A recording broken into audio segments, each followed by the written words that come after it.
Hello, I'm back from the cave I retreat to when I want to create something with another resource pack.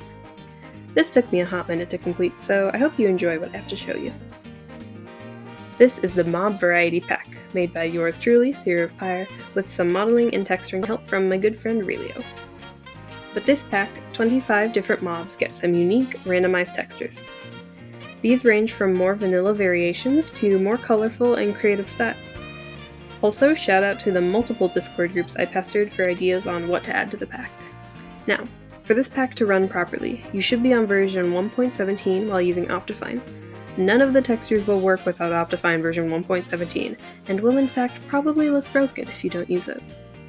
Now, to explain in a bit more detail how this all works, every mob spawned in, born by breeding two entities, or which spawns naturally, will have a randomly generated texture. If you find a mob that you particularly want to keep and rename, you can freely take it back to your base and name it almost whatever you want. However, if you don't want to spend the time looking for the texture you need or can't drag the mob back home, you can just rename it with a name tag. The names specifying the textures of each entity can be found in the notes inside the resource pack folder, named after each mob. These names are case sensitive, so capital and lowercase letters, characters, and spaces, and spelling need to be the same as they are in the documents. If you're prone to misspelling, I'd recommend just copying and pasting directly from the notes. Moving on, another situation which will likely be rife with errors is naming the correct mob. All of the mobs shown off in this showcase are accompanied by a spawn egg or item indicating what mob you need to rename. I will also be including in the link below, as well as on the resource pack page, a link to download this save file that I'm showing off in the video. It'll show every single mob named correctly, as well as maybe a few secrets here and there. Who knows? The names of the documents in the pack also correlate to the entity you need to rename in order to get its texture. This will be most necessary when naming the zombie and skeleton horses, the brown and red mushrooms, and the 5 colors of axolotl. These all register as separate entities, so make sure you're naming the correct mob and not getting it mixed up with something similar.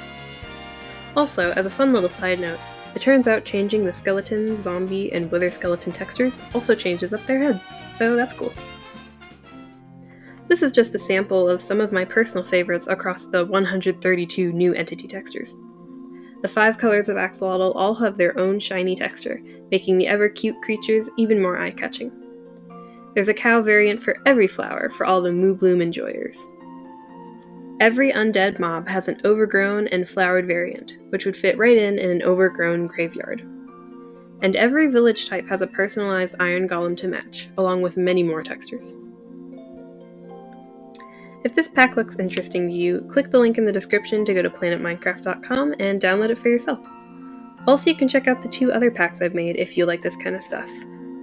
I'm also currently working on a pack that has to come out before Halloween, oh boy. So subscribe and hit the notification bell if you want to be updated when that's out. I'm also working on that one with Relio, so you know it's gonna be sick. By the way, the link to their Tumblr is also in the description. They post cool art and some Minecraft builds and fun things sometimes, very aesthetically pleasing. This took me the whole of the summer, and help from some friends, and a couple more months to complete, and I'm going to keep making more stuff like this in the future because I love creating. So if you'd like to support me with more than a diamond and a comment on Planet Minecraft, I'd ask that you check out the last link in the description and buy me a coffee. This is really ironic because I hate coffee, but desperate times call for desperate measures, I guess. Donating really helps motivate me to keep making stuff every time I'm reminded that there's someone who enjoys seeing what I create.